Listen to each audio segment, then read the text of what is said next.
Welcome to Business Success Tips, where you learn to make more money in less time and have more fun, especially the have more fun part. So I'm excited today. I've got a very special person. This is Russ Stephens. He's in Australia. He's from Association of Professional Builders. I've known him for like a year or so now, right? I met him at the International Builders Show. So Russ, I'm just curious, how did the Association of Professional Builders even get started? And how did it get started in Australia and move to the US? Hey, Paul, thanks for having me on. Excited to be here. So, yes, the Association of Professional Builders, it officially started on the 31st of August 2014, but the story kind of started a bit earlier because we brought a well-known project management software, Co-Construct, to Australia and New Zealand around about 2010. So that was kind of started our connection with builders there. And after getting them set up with the project management software, we kept hearing the same thing. They needed more leads. They'd got one part of the business sorted out, but they needed more leads. So we launched a marketing agency just for builders. We built websites. We managed advertising campaigns on Facebook and Google.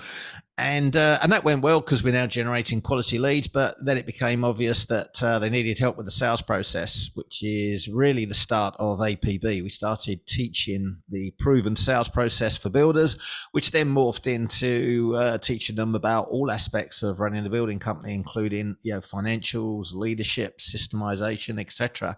So that was the start of APB in Australia in 2014, and very quickly we started getting builders from the US contacting us, looking to access these systems and processes that we'd built.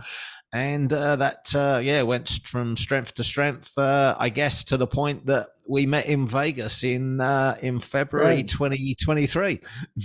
Now, you've got quite a few members, don't you? How many members do you have? Yeah, we're currently coaching over 720 building companies across 5 countries at the moment. Yeah. That's very impressive. So let me ask you do a report every year, don't you, on the state of the building industry? Yes, we're in the 4th year now of the State of the Residential Construction Industry report, which is a very comprehensive report. We have over 100 questions answered by builders, which is quite the feat because, you consider just how... Getting them to do anything is not easy, right? It's like herding cats. Yeah, you consider how busy that builders are, yet they find the time to answer these questions because it acts as a bit of a self-diagnostic. I think when you start answering these questions, you realize maybe that there are some gaps in your building company, even if you thought you were doing pretty well. But yeah, this is the 4th year now. We're into it. So is it finished yet or getting close? So we've just closed the survey, the data collection for 2023, which means we're now in the process of cleansing the data, creating the summary, ready for the report to be compiled and launched in early 2024. Now, I imagine a lot of people listening to this podcast are all builders. They're all going, okay, what's going to happen next year? The interest rate's going to kill us. It's going to be good, going to be bad. So look into your crystal ball, Russ, and you tell me what building is going to happen next year. You should know more than most. Yeah, look, I think we're going to see the effects of the compound effect of these interest rate rises. I think there could still be another 1 or 2 in the bag for the US and Australia.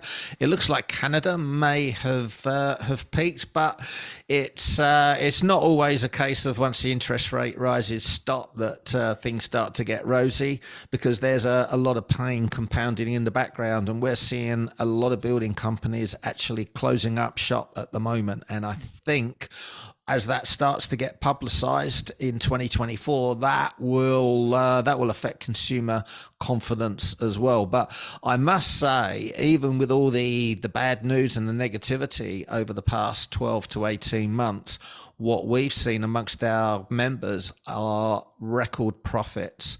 But that's simply because they were doing the groundwork during the boom years of COVID, rather than just taking it for granted, taking what they were getting. They were actually working on their marketing. They were looking forward, or I should say, looking ahead rather than looking forward. It sounds like they're were excited about the downturn. Right. But yeah, they were looking ahead to what was going to happen and preparing for that. And those are the guys that are absolutely killing it at the moment. So basically, they have a bigger share of a smaller market, right? That's right, yeah, and it's really important to always, doesn't matter what market we're in, but always be creating more demand than you can supply. That's the key to this business. I mean, really, it's the key to any business, isn't it? It's, you know, we all know this. It's a business fundamental, supply and demand, but especially in building, when you create twice as much demand than you can supply and you cap that supply, you don't put on more resources to service it off the cuff. You cap that supply. Now you're in a position of strength. That's when you increase your margins and then you plan your growth from there. So you have to do it in a very structured way. But when you do that, that's when you're going to hit industry benchmark margins, which is a 33% markup on new homes and 55% plus on remodeling. And that sounds really high to me. I mean, just especially on new homes, that's right. Because I work with a lot of production builders, and they'd kill for that kind of margin, right? So especially yeah, look, you'd be surprised. A lot of these large, big companies are actually achieving these kinds of margins because a 33% markup is a 25% gross margin. Typically, in this industry, the fixed cost ratio, when you're investing the correct amount into marketing and advertising, which is about 3%, and you're paying yourself a market wage, which, if you're operating a building company in the region of 3 to 30 million, you're probably looking at around about 5% of revenue being a realistic salary, and that's what our members are achieving. When you factor those into your fixed expenses will come out around about 15%. It won't deviate too much from that. So on a 25% gross margin from a 33% markup, that's going to give you a 10% net, and that is the goal for a residential building company. Right. You must be hitting, or you must be aiming for double-digit net profit. So 10% net, that includes after owner's salary, right? That's right. Yeah. Very important that you pay yourself first. You don't, I know some accountants like to advise builders, take the minimum. It's tax efficient. They'll bring it out in dividends or whatever. You really, when that happens, you leave money on the table because you get a distorted view of your fixed expenses. You've got to pay yourself first. You've got to pay yourself a market salary, no more and no less. A market salary. What would it cost to replace you in the business? And I've got to be honest, it would cost a lot, because what residential home builders do is extraordinary. They are bringing together a project, or they are completing a project that has never been done before in most instances with custom home building, and they're doing it on a fixed timeline for a fixed budget. It is an extraordinarily difficult thing to do. So I think we should have a large amount of respect for builders who are construction engineers and what they achieve in their businesses, and they deserve to be well remunerated for what they do. So what I mentioned a little earlier, what would you consider would be a fair marketing? I've heard everything from 1% to 10% on marketing budget. Depends on whether you count your salary or not, if you're doing marketing. Mm-hmm. So you work with a lot of builders. You really have a good database to work from. What do you consider a reasonable amount to spend on marketing? And I'm not talking about the salary necessarily of the person who's selling or the salary of the owner who may be selling, but just plain generating leads. Yeah, plain marketing and advertising, the number is 3%. It's not theory. Yeah, we've studied this. This is what the State of the Residential Construction Industry Survey allows us to do. It allows us to analyze the numbers and study the companies that spend 3% versus the companies that don't. And there is a direct correlation between the amount of money spent on marketing and advertising and the gross margins these companies achieve, and obviously the net margins as well. So it's not theory, it's 3%.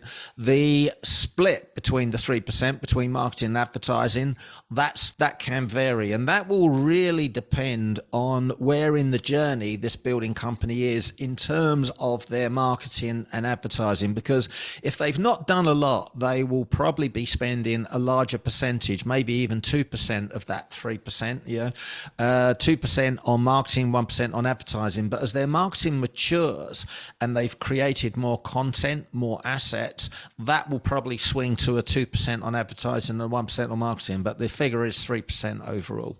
Okay, so I'm going to define advertising is everything you do to get the phone ring, right? I mean, like, It's and then yeah. we're going to call it branding, whatever, in order to build a brand or an image or all that kind of stuff, right? And then the other part is actually generating leads, especially in today with social media, because you've got the stuff you're doing, which is building your brand, and you can literally pay for leads, getting the phone to ring. So how does that split work normally? Yeah, well, the way we define the split between advertising and marketing, advertising for us is what you spend on raising awareness. So it's what you spend on Google, on Facebook, Instagram, So building even brand, right? SEO. Yeah, it's money spent on the actual promotion, whereas the marketing is money spent on the creation of the assets. So building a website, for instance, comes under marketing. The content creation, which is blog articles, video creation, case studies, etc., the creation of the assets, that comes under marketing. So that's how we differentiate the two. Okay. So what have you seen the most success? You've worked with a lot of builders. What's the most successful people have done as far as, I mean, there's all kinds of SEO, social media, lead generation, Google. I mean, that market changes all the time. So is there any kind of magic formula you find that works, or anything that works better for somebody than somebody else? Yeah, I'm almost reluctant to talk about the magic formula, the magic trick, the tactic, because tactics, they're all temporary. But there is one strategy that works hands down better than anything else, and the builders that do this are the ones that are killing it. But the thing that stops most builders from doing it is it takes a lot of work. But that work does not have to be done by the owner of the building company, because it can all be outsourced. And what I'm talking about is content marketing. So this is the creation of information that your target market, your avatar, is searching for and wants to consume. So if you think about the kind of questions that you get asked at the beginning of the sales journey, that initial phone call, etc., what are the questions that are top of mind? What's the conversation going on inside your prospect's mind? These are the things you can write about. I think as builders, we always take a lot of information for granted. We kind of think, well, everyone knows this stuff, but the truth is they don't. They're searching for it, and you want to be the provider of that information, because when you become the provider of that information, you become a trusted resource. You become an authority and a leader in the industry. And you can do it on video with blog articles. That content can get spliced up into email campaigns, into social posts, but very, very easily. With a few hours initial work and a bit of outsourcing, you can create a year's worth of content, which will take your building company to the next level. Now, I would say, don't you think AI has made this a little easier, right? I mean, ChatGPT is my new best friend. So content is easier to generate than I think it's ever been. Not that it's perfect content, but when you say write a blog article about, 3 good things about buying a house in Atlanta, or what do you need to know before you choose a remodeler, or what are the 3 things to look out for and you might get the right remodeler, or whatever the heck it is, all that kind of stuff. To me, AI has made it a lot easier than it used to be. Yeah, for sure. AI has taken us to the next level in terms of marketing. It's a fantastic tool for builders to use. All those suggestions you just made are all awesome ideas. The one thing I would say is that ChatGPT does not come out with the perfect answer for your company unless it's one of those things where better the better information you put in, the better information you're going to get out. And what we have to understand is we've got to tell AI the style that we want. So there's a bit of groundwork to do there, but once you do it once, you can create batches and obviously get this style coming out more and more. So you'd say write it like it would appeal to a New Yorker, write it like it would appeal to a Southerner. Yeah, and there might even be a particular copywriter, that you like the style, you can ask AI to write in the style of that person. You still might need to refine things slightly. It's not just a press a button and it's like a done for you. But you certainly need to get started with it, and from there you can build on the information you're receiving. So now you're generating blog posts, YouTube videos, in Instagram. Is there any mix you think works better than others, or it just sort of depends on your location?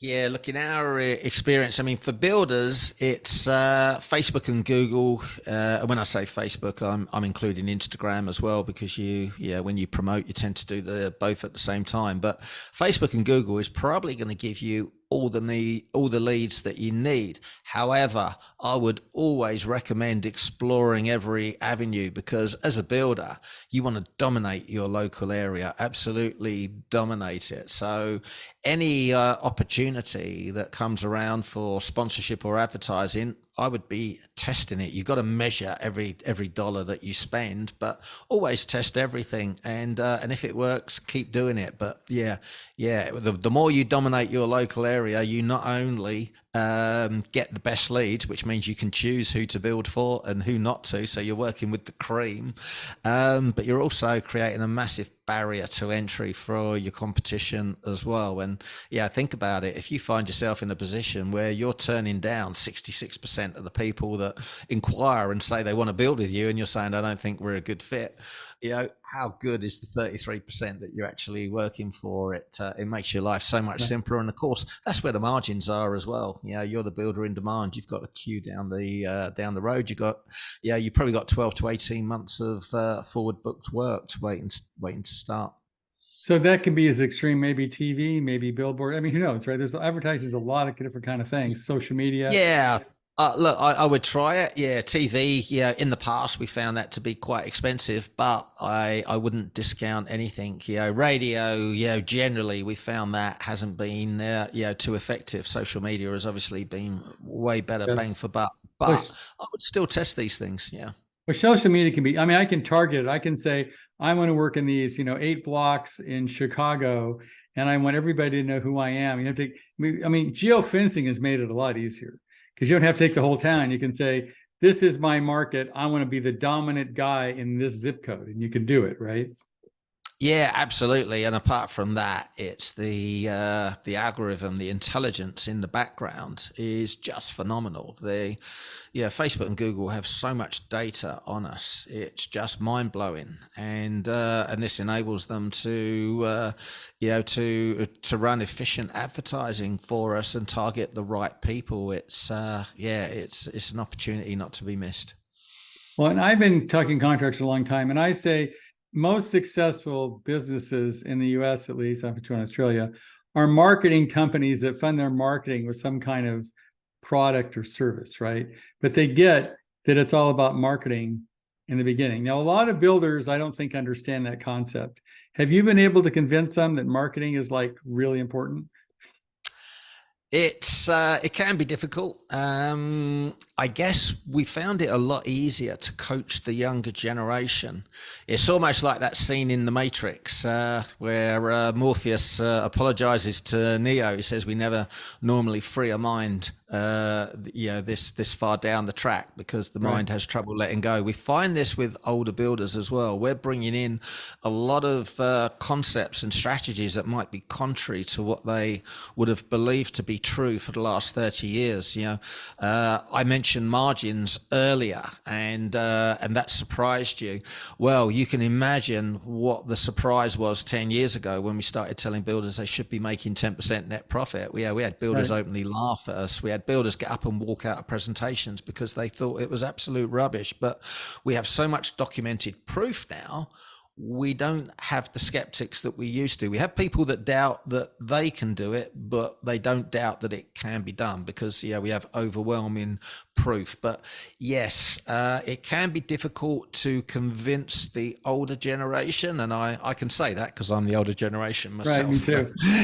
It can be Right. it can be difficult to convince our generation who maybe have been entrenched for 30 years that margins are tight and advertising doesn't work, because maybe when they've done it in the past, they've had the wrong strategy, the wrong agency, and it hasn't worked. So they now have the belief that advertising doesn't work. But yeah, advertising does work. These platforms wouldn't exist if Right. it I didn't mean, work. that's they're making money. So question, you work with 750 builders. Is 10% really an average net profit among your membership? Is that, or that crazy? No, it's not an average. It's the benchmark. It's the goal. It can take a few years to get there. I mean, an example is a builder that comes to mind that has not only hit the 10%, last year, has actually surged past it. He's probably in about the 11 or 12% net. He's a new home builder. He's doing $10 million plus a year. However, if we go back 5 years, he was turning over 3 million. He wasn't making any net profit. He was drawing $80,000 a year salary. Wow. It wasn't a flick of a switch and get there. This guy has worked very hard over the past 5 years to put the systems in place that enable him to run a $10 million a year building company, draw a $500,000 salary, still have 10% net, and only work 30 hours a week as well. It didn't happen by accident. That took a lot of hard work to get to that point. So in terms of the average, no, it's not the average at all, because simply the time it takes to get to that point. Okay. So you work with a lot of builders and you've been coaching builders. What do you think if you were going to give builders, like, well, if you're going to do three things, like there's the airport, you're in the airport, you meet a builder and you're going to see him again and say, well, he's complaining, he does, 3 million, makes a living, and that's about it. What advice would you, after working with all these builders and spending a lot of time with a lot of people, would you say are maybe the three most important things that a builder needs to do to succeed? Well, the number one thing is you've got to create a plan where you have a clearly defined goal, because I think too many people in business, not just builders, but people in business, do not have a clearly defined goal of where they want to be, where they want to go, and the problem with that is that any road is, if you don't know where you want to go, any road is going to get you to your destination. Yeah, so very, very important to get that plan in place, and it doesn't have to be complex. It can be pretty simple, but you've got to get that written down, because when you know what you want to achieve, you can then come backwards and say, okay, where do I need to be in 3 years' time to reach this big goal? What needs to happen this year, what needs to happen this quarter. And now, when you look at the quarter, you've got maybe three things that, big rocks that you've got to knock over. Sort of like the book progress. Traction, that kind of stuff, like EOS kind of stuff, right? Yeah. And now you get really focused. And then I think a good daily routine is to, at the beginning of the day, you get a clear idea what you're going to be working on. The end of the day, you reflect, did what the work I did today, did that get me towards my goal? Because far too many people in business spend time working in their business and not progressing it. And when you answer those hard questions, the reality is you're probably going to have to dig deeper and work longer in order to enable yourself to work on the business as well as in it, until you get to the point you can systemize then, and then start spending more of your time working on your business. Okay, that's one, a plan. What's two?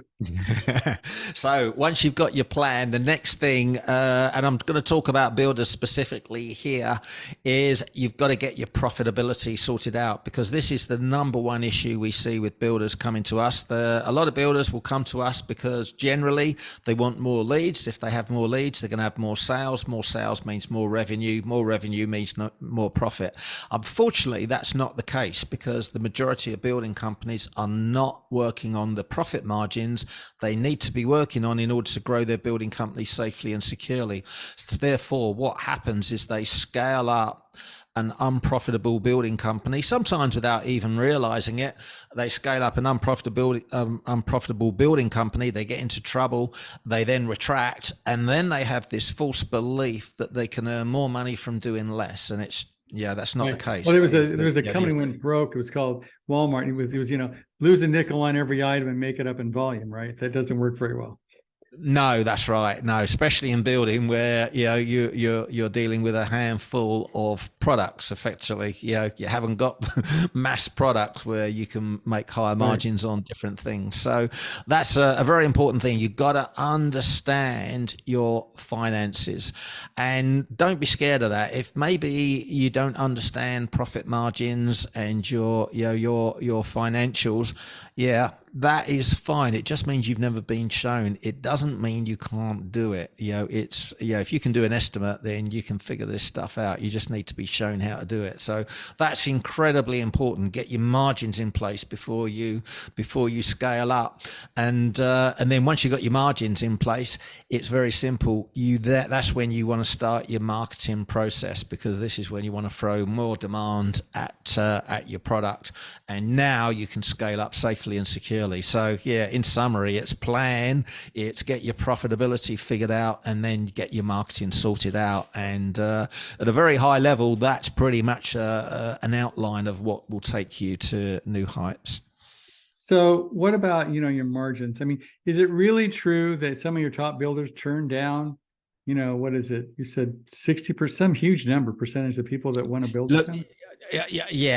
absolutely, and it was an interesting story actually, because at the height of the COVID boom, 18 months ago now, one of our builders reached out to me and said he wanted to put into place a content. Yeah, he wanted to create more content for the following year.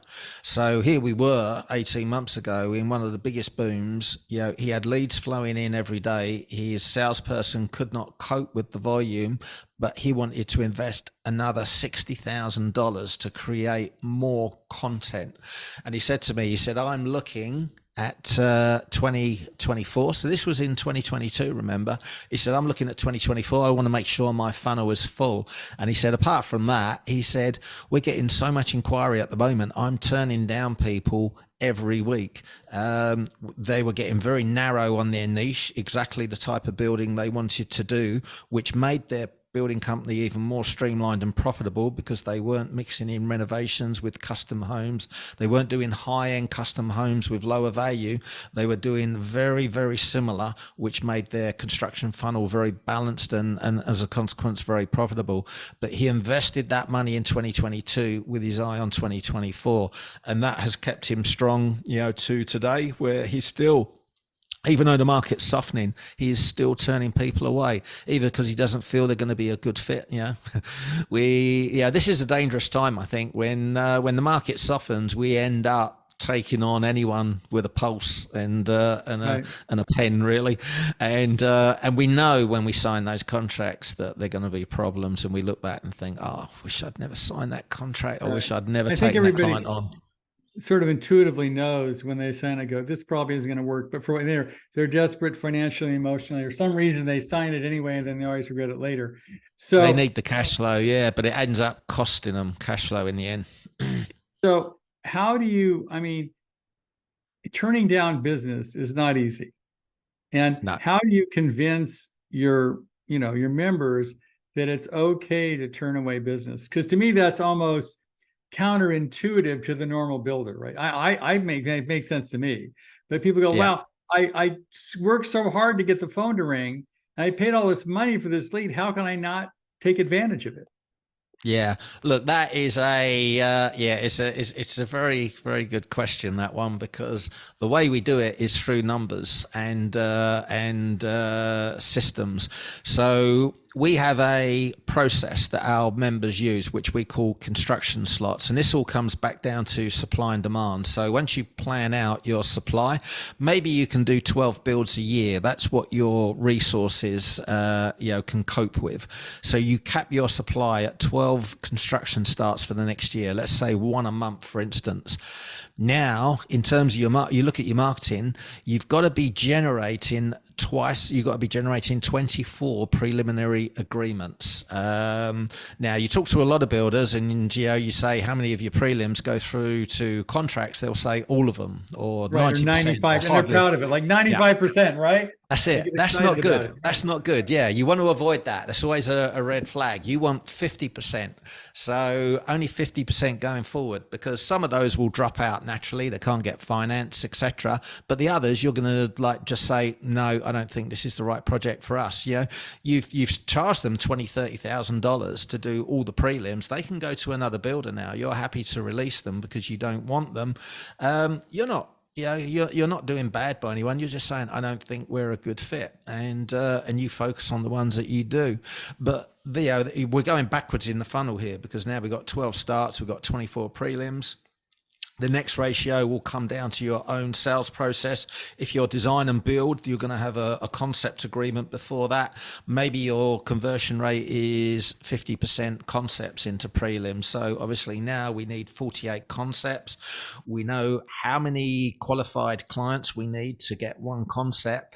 Now we know exactly how much money we need to spend on advertising to generate those leads. So we've got we've got all our numbers for our funnel that we're monitoring monthly, but we know, and it's emotionless. We know we've only got 12 construction slots, and that helps with the close as well from the ones that we want to close, because we've got genuine scarcity and urgency. I've got a slot in July, and the next one's October. Which slot do you want? Well, they all want July, don't they? They want the first one available. Well, to make that happen, we've got to get these prelims completed this week and the contract signed. So it's a great motivator. You're probably not bidding against anybody else at that point, right? That's absolutely right as well, because the better you get at this marketing, and especially, I mean, the business model for a residential builder is a design and construct model.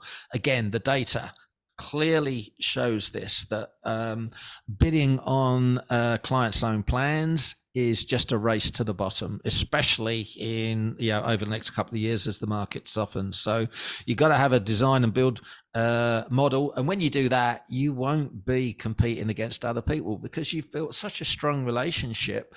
These people, believe it or not, are not chasing the lowest price. They're after service and quality rather than price. And I know that might be hard to believe if you've spent the last 10 years quoting clients' own plans. You might fully believe that it's all about the price. It really isn't, when you have the right sales process in place and the right business model.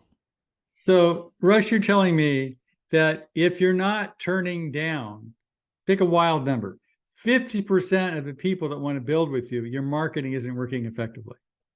That's right. Yeah. I would suggest that if you are not turning down, or if you are signing up more than 50% of your prelim agreements, I would suggest that your profit margins are not where they should be. Okay. That's really important. Or could be. Now, I know a lot of people that are listening to you thinking this is crazy. They're going, look, it takes me so hard to get one lead, man. I'm going to turn this person down. So that's very interesting. So I guess if you're listening to this, if you're not turning down 50% of your work, your marketing's not effective, right? It isn't doing what it should be doing. You shouldn't be getting more leads. I guess you guys, so you can tell your members how to create that kind of ratio.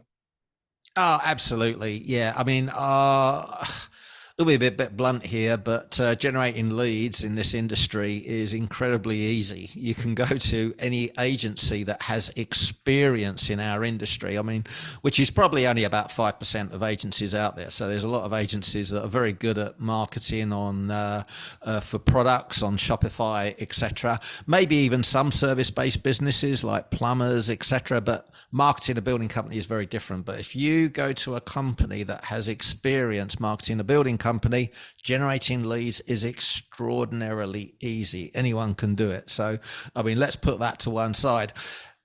Closing these leads into sales is extraordinarily easy. Again, anyone can do it. I mean, we've seen that during the COVID boom.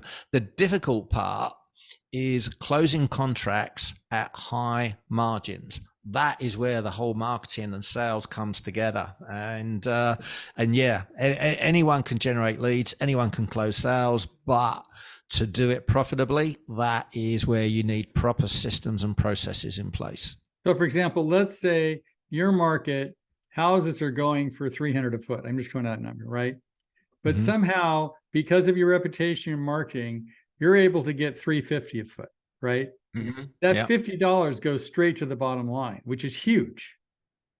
That's right, because really we're all in the same market, accessing the same supplies and the same resources in terms of labor. So the cost price is pretty much the same for every builder. So it's all about the selling price, and if you're going to discount your selling price to win a job, that's your profit you're giving away, and you'll never be able to build a business that has true value and can either be sold or run without you. Okay, well that's great advice. So if people want to get in touch with APB, and is there do you have a vetting process? Do you turn down 50% of people that apply for you? I'm just curious. we have an interesting process. To become a member of the Association of Professional Builders, we open it up to all builders, but only builders. So we won't accept I should say only residential builders. We don't accept subcontractors. We don't accept other professions. We don't even we do have a few commercial builders come in and developers, but we say this isn't for you. What about service companies, like plumbing service companies or HVAC companies? No, no. Our services are so tailored towards custom home builders and remodelers that it simply doesn't make sense. The large majority of our systems don't make sense to those businesses. So, we actively discourage them. Our team won't sign anyone up that's not a residential home builder. But even if they find our website and find our demo, we discourage them. We say this is not for you. It's for owners of residential building companies. But that's the first step. The next step, in terms of coaching, this is where we're actually working with building companies one-on-one.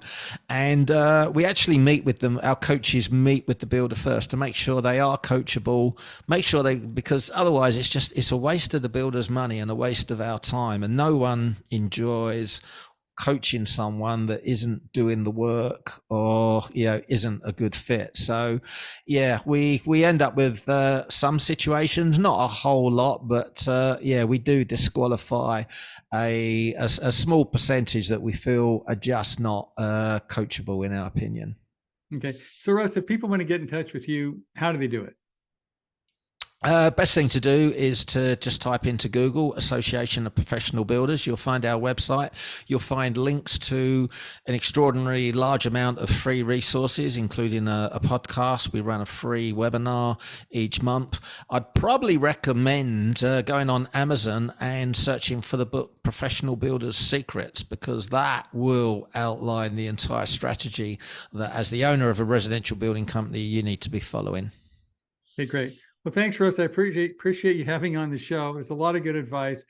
If you're a builder, you should call Russ because he's got a lot of good ideas. Thanks for being here, Russ. Thank you, Paul.